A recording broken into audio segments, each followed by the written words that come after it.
Oftentimes you can find an agency that will work for you for, $300 a month or $500 a month.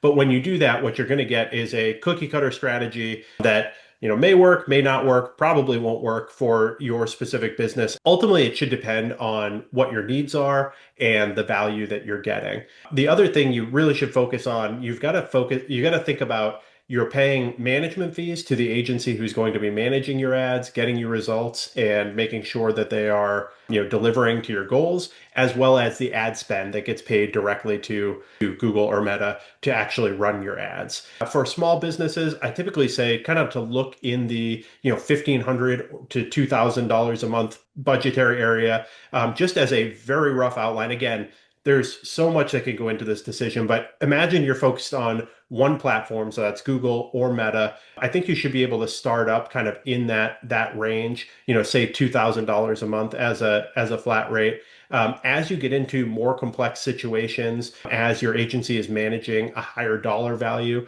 those numbers will likely start to go up. The other factor that goes into this is how customized your strategy is going to be. Oftentimes, you can find an agency that will work for you for, $300 a month or $500 a month.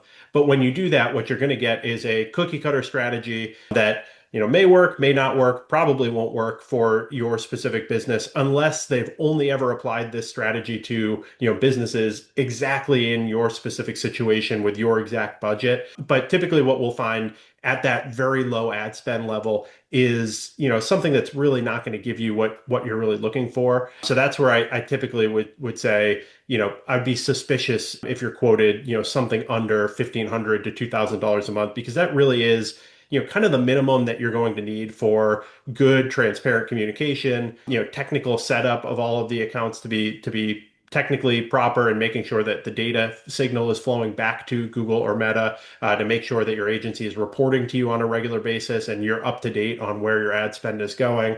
All of those types of things, they take time. So I would be very suspicious of too much below that number.